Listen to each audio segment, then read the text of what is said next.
Terence Crawford versus the Mexican monster David Benavidez. I knew it was coming. He was the mandatory for Canelo. Oh my God.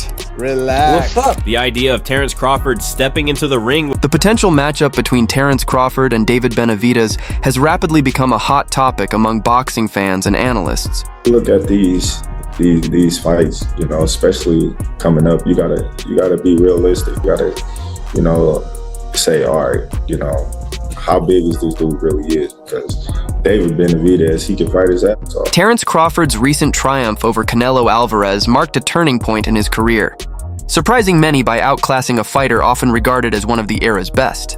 That victory didn't just add another belt to his collection, it pushed him firmly into the discussion of being the top fighter of his generation. On September 13th in Las Vegas, Crawford made history as the first male boxer to claim undisputed titles across 3 different weight classes. After already ruling at super lightweight and welterweight, he rose all the way to super middleweight to achieve the feat. His dominant unanimous decision shocked the sport and cemented his place in boxing history. And then on Thursday and Friday, when I saw Canelo in the vest, I was like, nah. I was like, no, he's gonna pull it off here. And it was an amazing performance by Terence Crawford. Yeah, I'm gutted for Canelo, but I'm actually pleased that Crawford is getting the opportunity to show how great he is, because his resume hasn't really allowed that. Don't get me wrong, he's got some good wins, but he could have beaten so many more of the elite guys from his era. And now that was a big win for him. He's 38 years old. And that to do that at that stage was very, very impressive. As expected after such a historic milestone, talk quickly shifted to what Crawford might do next. Almost right away, retirement whispers began, with many arguing that he had already secured his legacy, earned generational wealth, and proven himself as the best of his era. For some, stepping away now would be the perfect way to close the chapter. However, Crawford himself has suggested he isn't ready to hang up the gloves just yet. While he admits his long-term plans are still undecided, his trainer, Brian "Bomac" McIntyre, has confirmed that fans can expect to see him back in the ring again. Now people are putting him in the conversation of greatest of all time. You know that. You think so? You know I know. Okay, what's next for him? You've been training for years. What's next for him? The fans want to know. What's next for him? Break. Take a break. Is he retired or is he going to keep fighting? He just got to take a break. So, is Crawford done with boxing or will he keep going? According to his coach, he simply needs some time off. McIntyre shared that after years of intense training camps and high-stakes fights, Crawford deserves a stretch to relax, spending time with family, traveling, and enjoying life away from the ring. Once he's recharged, the plan is to get back into the gym and carefully consider what's next. McIntyre also mentioned that he'd gladly prepare Crawford for another 2 or 3 big fights, if that's the path they decide to take. Still, the name that keeps looming in the background is David Benavidez. For years, Benavidez has been chasing a fight with Canelo Alvarez, only to see it fall through time and again. Many critics accused Canelo of avoiding the dangerous younger contender. But now that Alvarez has been toppled by Crawford and no longer holds all the leverage, the door to a Crawford-Benavidez clash might finally be wide open. Call for David Benavidez once this fight is done. Is that a fight that you can see happening before the end of your career? Look, I never say no to anything. We'll see later. But I'm focused 100% on this fight.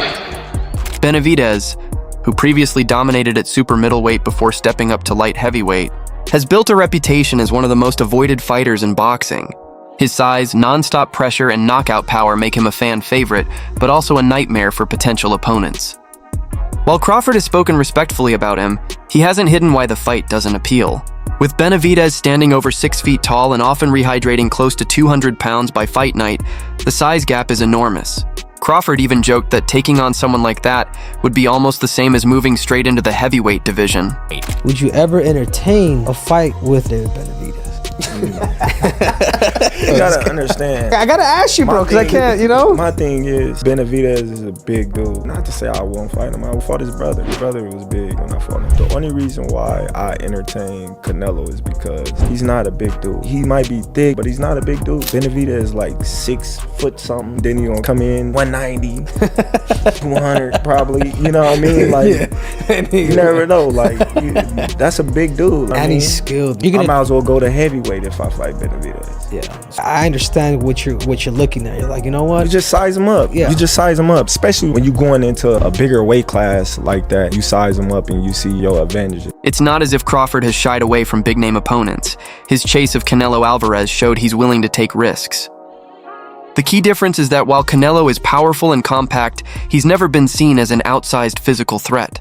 Benavidez, on the other hand, presents a very different challenge. And although Crawford has already secured his place in history by conquering multiple divisions, he also seems realistic about how far he can keep moving up in weight while remaining at his best. He could still make 168 pounds. The reason why he went up is nobody wants to fight him. That's a big dude. And to be honest, Terence Crawford's 37 years old. It's about merit. Could I get to the generational talent, as he said, with Manny Pacquiao? He's an 8-division world champ. If it ain't no big name, Terence, do what you do, bro. Interestingly, Turki Al-Sheikh, who has quickly become one of the most— Adding more intrigue, Turki Al-Sheikh, now one of the most influential power brokers in world boxing, stirred the conversation by questioning whether Benavidez could still cut down to the 168-pound limit.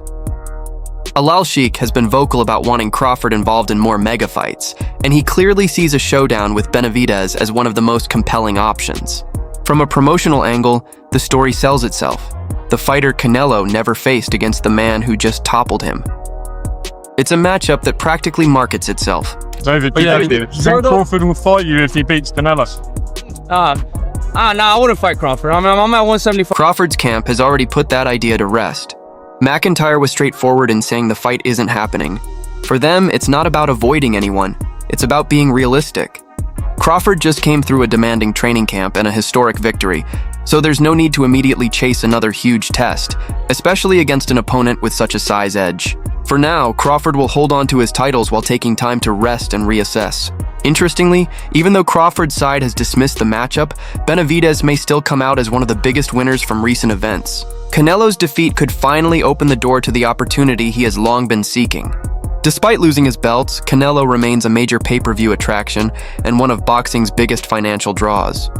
Benavidez, meanwhile, has a strong fan base of his own, but he's still striving to break into true mainstream stardom. Man, you know what? If you're gonna be fans, you're gonna just be fans. You're gonna ride with him if you win or lose. You know what I'm saying?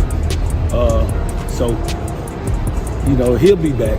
He's still young. He's 35 years old. He still got at least 4 or 5 good more fights in him. Where, you know, he's rich as fuck. He's generational wealth. So just ride with him. Yeah. Ride with him to the sunset. So. Still a need for Benavidez. Canelo. Turkey dropped. You know, people Turkey, are talking about it. Turkey hinted at that. He was like Benavidez. Yeah, he Turkey. did. So Turkey just posted that this morning, wondering if Benavidez can make 168. Maybe he has plans or ideas of maybe trying to match up Benavidez and Terence Crawford. No, there, man. We ain't doing that fight. Maybe planning on vacating the belts. No, we ain't gonna vacate the belts. You know, we just gonna sit where we need to sit for a minute, and then, just like I said, get back in the gym and do our thing. Ennis, and he don't want nothing. 154, nah. The business side of boxing almost demands that Alvarez and Benavidez face off at some point. From a business perspective, it feels almost inevitable that Alvarez and Benavidez will eventually share the ring. With Alvarez losing his titles, he now faces a situation he hasn't experienced since 2015, competing without a championship. For a fighter who has built his identity around collecting and defending belts for more than a decade, that shift is significant. He's still a dangerous opponent, but without a title, some of the aura that defined his reign has faded. A showdown with Benavidez could give him the chance to restore that championship prestige and prove he still belongs at the very top. Alright man, this is from me. Alright man, this is from the war room, not from me. Alright, so don't kick my ass. The question is, why he ducked the fight against Canelo at 168 while it was mandated by the WBC? So there was no interest in Canelo fighting me, even though I was mandated. I think they made it extremely clear that Canelo said that I didn't fight nobody, I had no value to fight him.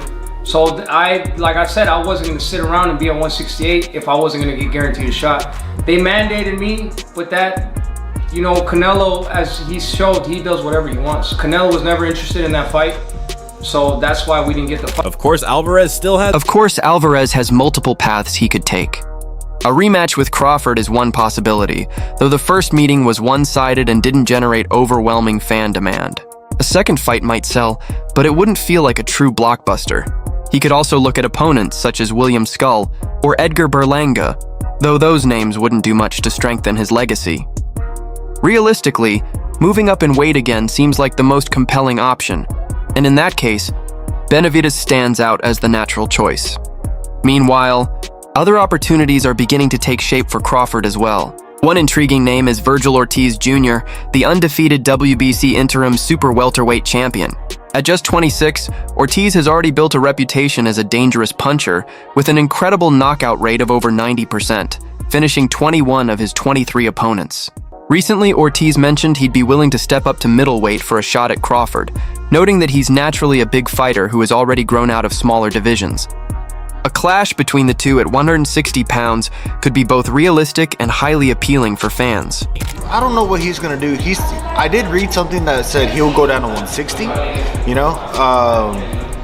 and I think that is definitely a possibility, and that fight can still happen at 160. And as far as what he's gonna do now, I mean, I don't know. He kind of beat the final boss of the game. You know what I mean? Yeah. There's kind of nothing. I don't want to say there's nothing to do, but damn, like, I mean, what else do you got to do? He's a 3-time undisputed champion. He made some good money. At this point, he's just a free player right now, I guess. He can do whatever he wants. But yeah, I mean, if the fight comes up, the opportunity comes up, I would love that fight. The reality is, Crawford has earned the right to move at his own pace. At 37, his accomplishments speak for themselves. His legacy is already secure, no matter if he steps into the ring one more time or several. At this stage, every choice he makes is about personal fulfillment and financial reward. Fans may push for certain showdowns, but Crawford now has the leverage to decide his own path.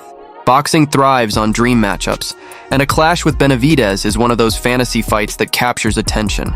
Still, factors like size, timing, and practicality can't be ignored. For the moment, Crawford stands tall as the undisputed ruler of the super middleweight division, savoring a historic victory while weighing what the future may hold.